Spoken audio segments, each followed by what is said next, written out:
John Samuelson, I wanted to say, John Katsimatidis here. The MTA, you're on the board, and what we're concerned about, we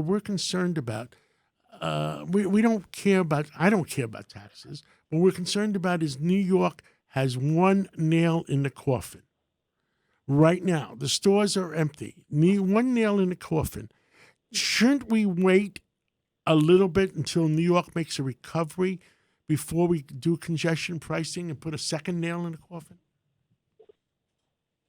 So that's an interesting question to start off with, because these determinations were made many years ago through the New York State Legislature, about 5 years ago, in fact, or 6 years ago. And whether or not one should wait or not is that I'm not sure that's predicated upon what's going on in New York. We could have waited. It's not a question of we even. The government could have waited. But right now there's a congestion issue, and somebody's got to figure out how to deal with the congestion issue.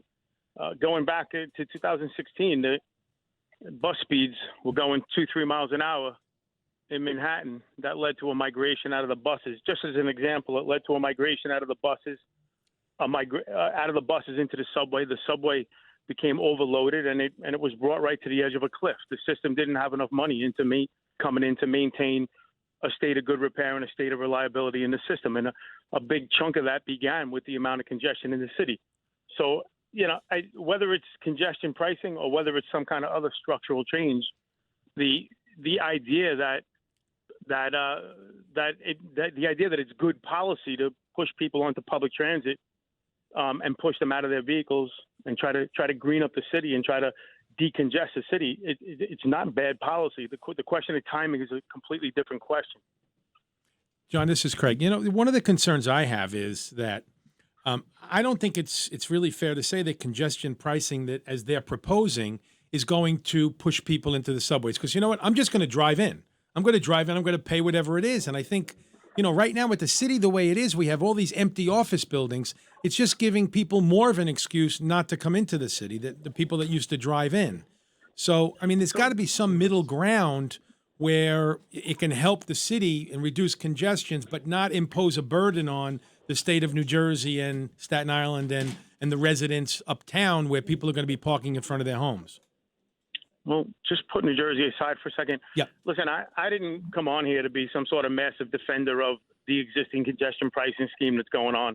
That's not my thing. There are plenty of people out there to defend this. The decisions of how to implement and the way that they're implementing it are not mine. They're not the workers. They're certainly not the union's decisions. And but John, I know you love New York like I love New York, and Craig loves New York. We all love New York. It shouldn't be about money. What are they going to do? Glom another $500 million, $600 million, $700 million, and kill New York? So just setting that aside for a second, that the issue you just raised and the one previous to that, there was a moment in time here to do. It's been coming for quite some time. It's been coming since 2016 or 2017. There's a moment in time to really create this incentive to get onto public transit. To incentivize public transit, and the disincentive is the congestion pricing fee. But there's no kind of reciprocal other side of the coin, great incentive going on here, and I think it's one of the big problems that's occurring. There's no, like Craig just talked about, getting into his car and driving into the city anyway and just paying the fee, but this should have been accompanied by an incredibly robust investment in express bus service, perhaps the doubling of express bus service, a massive increase in train and bus service, in feeders to subway stations. There should have been this incredible incentive so that when folks, if they did make a choice, and hopefully they will, to get out of their cars, they would have walked into a subway and bus system that is just so robust and so different that they said, wow, this isn't so bad. But none of that's happening. And I think that is a big, big problem with this current plan. And also, John, the other thing, too, we need to make the subway safer, because people are afraid of taking the subway right now. So, I think that was a great point you just made. They should have some robust plan. And you know what? We're hoping that the city changes their mind. I had dinner, Craig. I had dinner with the governor Saturday night. It was a small party, just 12 people, 14 people. And I said that too. I mean, the fact is, I said, make sure the people, she says, we're a lot safer. She said, I said to her, the people around you, make sure they're not lying to you. So the question of the safety in the subway, it's kind of not what the data says. It's kind of what the folks riding the subway say. You know, and, It's what they feel. a lot of the transit discussion goes on by the policy wonks and kind of the hipsters in downtown Brooklyn or on the Upper West Side that are not ordinary. They're not ordinary New Yorkers. They're not out of borough folks that are doing blue collar work. They're not the folks that are grinding it out every single day. And if anybody wants to have an idea of what normal people think about the subway, that's who you have to talk to. You have to talk about the out of borough families whose kids are taking the system to school, Wow. whose wives and husbands are grinding it out, taking the system every day. And certainly anybody who denies that there's an element of fear among working people taking the system every day just doesn't talk to working people.